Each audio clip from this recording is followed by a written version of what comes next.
Seorang suami di Desa Gading, Kecamatan Manding, tega membunuh istrinya lantaran tak betah tinggal di rumah. Sang istri mengalami luka bacokan senjata tajam di bagian tangan, paha, perut, dan punggung korban yang menyebabkan ia meninggal dunia.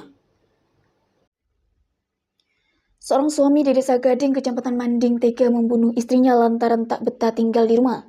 Sang istri mengalami luka bacokan senjata tajam di bagian tangan, paha, perut, dan punggung korban yang menyebabkan meninggal dunia. Kapolres Sumeneb AKBP Henry Noveri Santoso mengungkapkan kronologi kasus penganiayaan kekerasan dalam rumah tangga yang dilakukan oleh suami terhadap istrinya di Desa Gading, Kecamatan Manding pada Rabu 9 Oktober 2024, pukul 12.30 waktu Indonesia Barat.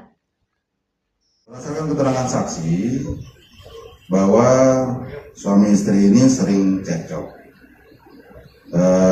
dan penyebabnya antara lain karena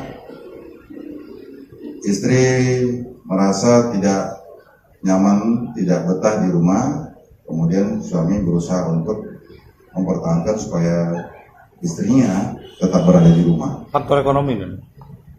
Ini masih kita selidiki. Pelaku yang saat ini sudah ditahan yang berstatus tersangka adalah Elki yang berusia 38 tahun. Sementara korban Sri Wahyuni berusia 46 tahun. Meninggal dunia akibat sabetan senjata tajam.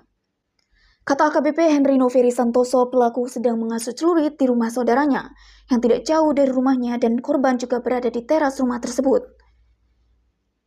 Tidak lama kemudian pelaku menoleh ke arah rumahnya dan melihat istrinya membawa sandal dan keluar dari rumah. Kemudian tersangka memanggil korban dengan berkata dan menanyakan korban hendak pergi kemana. Korban menjawab bahwa ia hendak pulang. Tersangka kemudian berjalan menghampiri istrinya. Ia menanyakan mengapa sang istri mau pergi. Sang istri menjawab bahwa ia tak betah tinggal di sana. Henry melanjutkan tersangka meminta agar istrinya tak pergi dan membicarakan hal tersebut secara baik-baik. Karena korban menggerak-gerakkan tubuhnya dan tidak mau diajak masuk ke dalam rumah, pelaku membacoknya berkali-kali. Bacokan senjata tajam itu mengenai tangan, paha, perut, dan punggung korban. Jari telapak tangan sebelah kanan korban putus, paha sebelah kanan luka robek, dan perut pada bagian bawah juga luka robek. Sehingga usus korban SW keluar dan menyebabkan korban meninggal dunia. Akibat perbuatannya, tersangka atau suaminya dijerat dengan pasal 44 ayat 321 Undang-Undang Republik Indonesia 23 tahun 2004 tentang PKDRT.